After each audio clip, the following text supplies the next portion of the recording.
আজকে দেখবেন আমার হাতে স্পেশাল দুন্দুল ভাজি। এই যে দুন্দুল গুলা কাইটা নিছি আমি, এগুলা কিন্তু সুইলা এভাবে ফালা ফালা করে কাইটা নিবেন, কাইটা ধুয়া নিবেন, ধোয়ার পরে কুচি কুচি করে কাটবেন। আর এখানে দেখেন আমার জানুর জন্য একটা ডিম ভাজি, আমার জানু কিন্তু ডিমটা খায় না। আর এই দুন্দুল ভাজিটা কিন্তু আমি করব এই যে গুড়া চিংড়ি মাছ দিয়ে। এই যে এখানে পেঁয়াজ কুচি রসুন কুচি কাইটা রাখছি আমার স্পেশাল কড়াইতে, এই কড়াইতেই কিন্তু ভাজিটা করা হবে।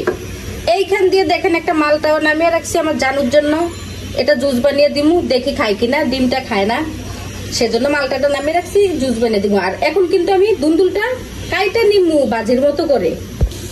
এই যে দুন্দুলটা কিন্তু আমি কুচি করে নিছি বাজির জন্য। আর আপনারা কিন্তু ভুলেও এভাবে কাইটা পরে ধুবেন না, আগে কিন্তু ধুয়ে নিবেন, পরে হচ্ছে যে কাটবেন। তা না হইলে দুন্দুল থেকে যে পানি উঠবো, এভাবে কাইটা যদি দুন্দুল থেকে এত পানি উঠবো, ওই পানি শুকাইতে শুকাইতে আপনার বাজির অবস্থা খারাপ হয়ে যাবে।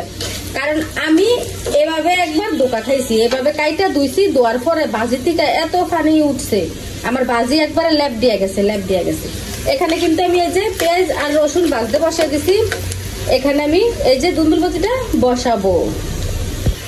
এখানে কিন্তু আমার এই যে পেঁয়াজ আর রসুনটা কিন্তু ভাজা হয়ে গেছে। এখন আমি দিয়ে দিব চিংড়ি মাছটা দিয়ে হালকা একটু ভাজা দিয়ে নিবো।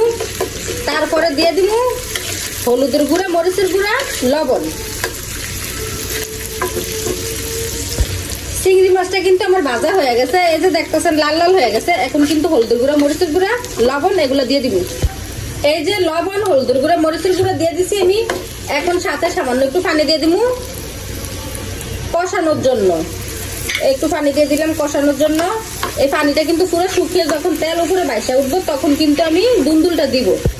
এই যে দেখতে পাচ্ছেন চিংড়ি মাছটা কিন্তু আমার কষানো হয়ে গেছে, এই যে তেলটা উপরে বাইসা গেছে গিয়া। এত সুন্দর গ্রান আসছে, বিশ্বাস করবেন না, এত সুন্দর গ্রান আসছে, মনে হয় যে পেট এখনই বইরা গেছে গিয়া। আর চিংড়ি মাছের গ্রান তো এমনি তো অনেক সুন্দর, তাই না?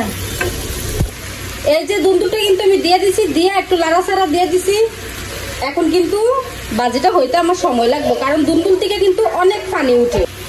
এগুলা কিন্তু আমি কাটার আগে ধুয়ে নিয়েছি, তারপরে দেখেন কিরকম পানি উঠতেছে। দুন্দুল কিন্তু অনেক ফানসা, আর অনেক পানি উঠে দুন্দুল থেকে। আর এগুলা কিন্তু আমি ডাকনা দিয়ে এখন ডাকবো না, কারণ ডাকনা দিয়ে ডাকলে আরো বেশি পানি উঠবো, সেজন্য আমি ডাকনাটা দেব না। আর এই ফাঁকে এগুলো হইতে হইতে আমার জান পাখিরে আমি একটু খাওয়াই আসি। এই যে মালটার খোসাটা আমি ছাড়িয়ে নিছি, এটা কিন্তু এখন আমি হাত দিয়ে চাইপা এভাবে জুস বানিয়ে দিব, কারণ এভাবে দিলে ও খাইতে পারবো না, সেজন্য আমি চাইপা এটা জুস বানিয়ে দিব, তারপরে ও খাবে। এই যে জুস বানানো হয়ে গেছে আমার, এখন কিন্তু জান পাখিরে খাওয়াবো। অনেকে আবার ভাববো কি যে ব্লান্ডার দিয়ে করলেই তো হয়, আসলে ব্লান্ডার আছে, একটা মালটা কিন্তু ব্লান্ডার দিয়ে করতে বিরক্ত লাগে, সেজন্য আমি হাত দিয়েই এভাবে করে দিই। আর এরকম মজাদার দুন্দুল ভাজি যদি কেউ খাওয়াইতে পারেন, সে কিন্তু আপনার কথা সারা জীবন মনে রাখবে। এটা কিন্তু খুবই মজার হয়, দুন্দুল ভাজিটা এরকম ভাবে খুবই মজার হয়। অনেকটা পানি উঠছে, এটা হইতে কিন্তু অনেকটা সময় লাগবে। এখন আমি আমার জান পাখিরে খাওয়াইতে যাইতেছি। এখান দিয়ে কিন্তু আমার ভাতও বলক এসে বসছে। ফাইনালি আমার ভাজির অবস্থা, এই যে দেখেন ভাজিটা কিন্তু আমার হয়ে গেছে, সাইড দিয়ে কিন্তু তেল ছেড়া দিছে।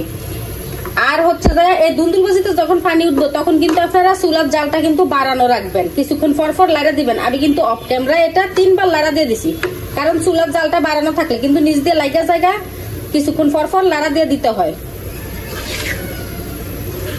আপনারা কিছুক্ষণ পর লাড়া দিয়ে দিবেন, চুলার জালটা বাড়ানো রাখবেন।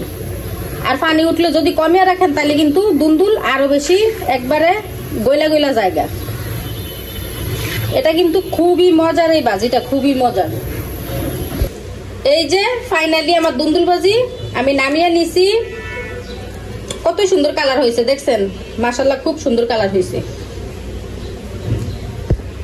1 কেজি দুন্দুল দেখেন এইটুকু হয়ে গেছে। দুন্দুল কিন্তু আপনি অনেকগুলো নিল, মানে একবারে মই যে অল্প হয়ে যায়। 1 কেজি দুন্দুল একটু নিয়ে গেছে।